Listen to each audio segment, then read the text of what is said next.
리프팅의 시발점. 저번 주 혹시 저 때문에 기분 나쁜 거 많으셨나요?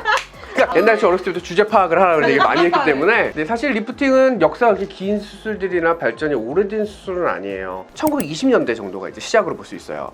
1920년대에 처음으로 우리가 이제 피부를 당기는 그런 수술들이 실행이 됐었어요. 그러다가 1970년대가 됐을 때 50년 지났는데 새로운 사실을 깨달은 거예요. 자꾸 이제 피부를 들어 수술하다 보니까 피부 밑에 뭐가 하나 더 있는 것 같은 거예요. 이게 바로 우리가 얘기하는 근막층이에요. 스마스층이라고 불리는. 여러 의사 선생님들이 자기만의 수법을 얘기하기도 하고 전 이게 좀 달라 얘기를 하는데 그게 누가 맞고 누가 틀리다를 얘기할 수 없다라는 게 이제 인정이 된 거죠. 그러니까 수술적으로 어떤 방법을 쓰던 자기가 그 수술을 정확하게만 한다면 정확한 방식으로만 간다고 치면 결과는 다 좋은 방법으로 갈 수 있다라는 게 어느 정도 바뀌었다고 볼 수가 있어요. 근데 궁금한 게 있어요. 원장님도 리프팅 의향이 있으세요? 아, 제가 받는 거에 대해서요? 네, 저는 이제 나이가 들면 한 번 정도는 이렇게 해놓고 나면 저희가 짧은 세월을 사는 게 아니라 요즘은 이제 100년 이상의 시대를 보잖아요. 너무너무 늦게 하면 다 늘어지고 난 다음에는 땡겨나 봐야 얘네들의 탄력도도 많이 떨어지고요. 그 자체를 버티지도 못해요. 어느 정도 충분한 탄력이 있고 당겼을 때 충분히 끌어올려지는 시점에 당겨놓으면 훨씬 오래 유지하고 오래 갈 수 있다는 거죠. 그래서 보통 한 50대 정도 수준에서라면은 5, 60대에서는 해놓으면 그 상태로 또한 20, 30년 이상을 보면서 이렇게 갈 수 있기 때문에 그렇게 하면은 앞으로 인생을 살아가는 데 있어서 나쁘지 않다. 그리고 흉터에 대해서도 많이 걱정을 하시는데 흉터적인 부분들도 요즘은 이제 그렇게 티나게 수술되는 건 아니고요. 만약에 본인이 이제 많이 처져 있다라는 생각이 들면은 거울을 하면서 옆에 딱 들여서 보면은 이 피부가 많이 처지신 분들은 귀 앞쪽에 이미 주름이 있어요. 마치 흉터처럼 이렇게 이 피부가 이렇게 접히니까 본인도 이렇게 피부 밀어보면 이렇게 접히잖아요. 네. 그래서 접힌 것처럼 이렇게 주름들이 있기 때문에 그 주름이나 요 흉터같이 보여준 거나 결국 거의 같아질 정도로 비슷한 느낌이거든요. 그래서 그 자체가 두려워할 만한 건 아니라고 생각을 해요. 원장님 아직 없으시네요 지금. 저 몰래 하고 왔으면 이 정도면 안 되죠. 제가 이제 지금 이제 바라보고 이제 해야 되는 시점을 향해 달려가고 있다 이렇게 볼 수 있죠. 네. 항상 시청자분들이 이제 되게 궁금해하시거든요. 네. 저 의사 선생님은 뭐 수술 안 했는데 왜 나와서 이제 수술 그렇죠, 이야기를 그렇죠. 하나 그렇죠, 이런 그렇죠. 이야기들이 굉장히 그렇죠. 많거든요. 정말 많아요. 중이 제 머리 못 깎는 것처럼 저 이제 수술 받긴 받아야 되는데 그 시점상으로는 이제 50대 정도 됐을 때 제가 이제 지금 이제 40대 중반 정도 되니까 앞으로 한 10년 정도 해서 이제 받지 않을까. 그래서 그때 10년 뒤 유튜브 찍어놓고 이거랑 비교하면 그때 수술했을 때가 이제 더 젊어 보일 것이다. 그리고 여러분들 깜짝 놀라고 저는 이제 사인을 해주면 되는 거고 이제 그런 어떤 일련의 과정을 겪지 않을까 싶습니다. 채널 고정. 네, 이제 아마도 저도 궁금하고 네. 우리 PD님도 궁금하고 이제 시청자분들이 제일 궁금해하실 거 20, 30대 분들이 가장 리프팅 많이 하는 시술 뭐 베스트나 워스트나 뭐 이런 거 있잖아요. 그런 거에 대해서 좀 제가 생각하기에는 전 이런 생각을 해요. 20, 30대라면은 확연히 많이 처질 시점은 아니에요, 솔직히. 처짐이 두려운 시기이기도 하고 그리고 주변이랑 이렇게 만나봤을 때 피곤해 보여 라든가 아니면 본인이 봤을 때 전보다 뭐 팔자가 깊어진 것 같아? 뭐 이런 느낌들이 이제 그걸 받게 되는데 그 나이대에서라면 피부를 잘라내는 수술을 한다는 건 사실상 맞지 않아요. 그때는 피부가 늘어지는 시기는 아니니까 평균적인 걸 따져봤을 때 그렇다면은 피부에 윤기를 주고 내부적으로는 아무래도 이제 우리가 아까 했던 스마스층이나 그런 층들이 조금씩 늘어져가는 단계니까 그걸 좀 조여주는 리프팅 레이저 같은 것들이 거기를 이제 좀 더 탄력을 올려주니까 리프팅 레이저 같은 걸 받을 수가 있고요. 그래도 부족한, 그러니까 볼륨감 때문에 좀 처지는 느낌이 든다는 건 그게 좀 끌어올려줘야겠죠. 그러면 이제 실리프팅 같은 걸로 이렇게 힘으로 좀 당겨주는 식으로 끌어올려주는 식의 그런 부분들을 할 수가 있게 되고 병합적으로 그때는 나이가 좀 젊다 보니까 지방도 좀 많은 시기예요. 그러니까 무게감이 좀 있으면 아무래도 더 빨리 처지니까 무게 때문에 흡입을 한다든가 하는 식으로 해서 약간의 볼륨을 좀 줄여둔다든가 이런 부분들이 병합적으로 갈 수가 있고요. 좀 안타까운 건 가끔 이제 저도 만나보지만 윤곽 수술을 했던 분들 중에 윤곽 수술하면 빨리 처진다라는 본인만의 어떤 너무나 그 꽂힌 게 있어요. 그치. 난 이건 처졌어 라고 생각하는 거죠. 근데 그렇진 않은데 그렇다고 생각하니까 20대에도 무분별하게 안면거상을 많이 받아요.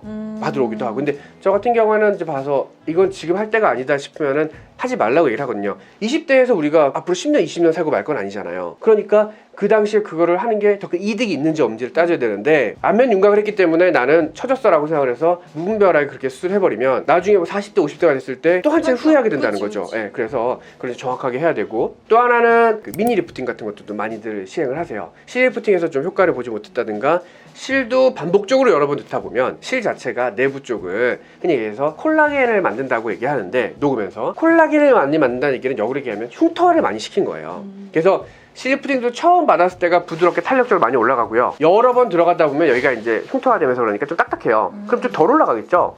그렇다고 한다면 이제 실보다는 뭔가 좀 더 강한 걸 찾게 되는데 안면 거상은 아니고 하니까 종합적으로 이제 중간 정도 단계 미니 리프팅 뭐 이런 것들이 자꾸 이제 귀착하게 되는데 그게 효과가 있는 분들이 있고 그거 가지고도 효과가 부족할 수 있는 부분들도 있고 하는 부분들이 있어서 단순히 내가 실리프팅보다 좀 더 강한 거니까 저거 하면 효과 있을 거라는 식으로 생각해서 저거 받아야지 라고 하는 생각은 맞지 않고요. 좀 더 정확하게는 시술하시는 의사 선생님하고 나한테 맞는 리프팅이 뭔지 정확하게 알고 그리고 이 시술이 어떤 방식으로 수술이 진행되는지를 충분히 얘기를 듣고 나서 하는 게 좀 맞다고 생각이 들어요. 구독? 좋아요? 저 궁금한 게 있는데 실리프팅 하고 네. 이제 뭐 울세라든지 네. 뭐 써마디라든지 네. 이런 거 할 수 있나요? 근막침을 하는 건가요? 그 부분들은 뭐냐면 실리프팅은 녹는 실이고 네. 그러다 보니까 열 에너지를 주거나 이렇게 강하게 치게 되면 실이 끊어져요 안에서. 그러니까요. 실이 끊어지면 효과가 없잖아요. 네. 그렇기 때문에 실이 들어가고 나서 최소 한두 달 이상 그러니까 보통 3개월 정도까지는 그런 걸 안 하는 게 좋죠. 네, 하지 말라고 되게 그러죠. 궁금했어요. 네, 이거. 그래서 바로는 안 하는 게 맞아요. 특히나 울세라 같은 경우는 안 하는 게 좋죠. 뭐 이렇게 고개를 돌린다든가 입을 캐버렸을 때 두둑 하고 떨어지면 자 여러분은 한 줄에 얼마씩 돈을 날린 겁니다. 네, 두둑 두둑 소리와 함께 당신의 돈이 떨어지고 있습니다. 근데 두둑하면 어떻게 해야 돼요?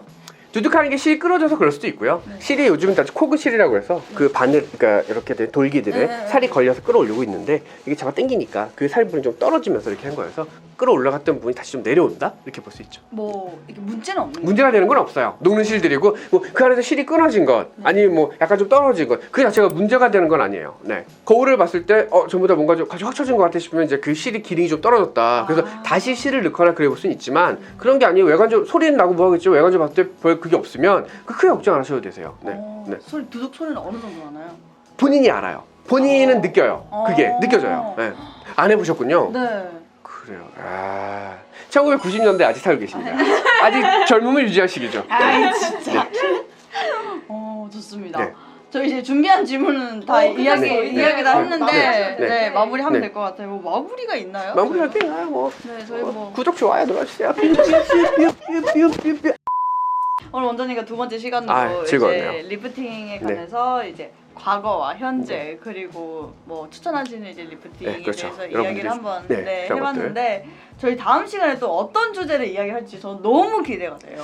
저도 기대가 되네요. 사실 굉장히 궁금하고요. 꼭 저희가 사실 여러분들께 말씀드리자면 뭔가 준비하고 그런 건 아니에요. 그냥 아무 생각 없이 와서 자유롭게 대화하고 그 속에서 그냥 저희들 주제를 찾는 거니까 저도 이렇게 얘기를 하다가 잊었던 옛날에 막 책 찾아보거나 뭐 하면서 있던 지식들의 기억들을 꺼내는 거여서 그런 것들이 정리되고 되게 즐거운 느낌이 드네요.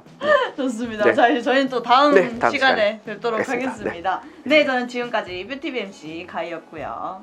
네, 저는 스타라인 서울외과 원장 이상환이었습니다. 우리 지금 막 공사하고 그러니까 거기에 연필 있거든. 연필을 깎기 시작하는 거야. 근데 애들 장난인가 보다 했어요. 근데 진짜 연필을 깎았어. 그리고 눈썹을 그린 거예요. 근데 그려지더라고요. 근데 아이브로우가 아니라 진짜 연필로 했다니까요. 연필로. 이게 연필의 힘입니다. 근데 그러면 자기들도 해보면서 느끼는 게 아이브로우 했으면 너무 진할 수 있는데 연필이어서 자연스럽다는 거예요. 그래서 그냥 얘네들의 어떤 직업을 내가 잘못 찾아준 게 아닌가. 얘네들은 그냥 이제 그쪽으로 나가야 되는데 얘들한테 얘기를 했어요. 수술적이나 좀 별로 마음에 안 들면 새로운 직업을 찾으라고. 괜찮다고 얘기했어요. 그래요.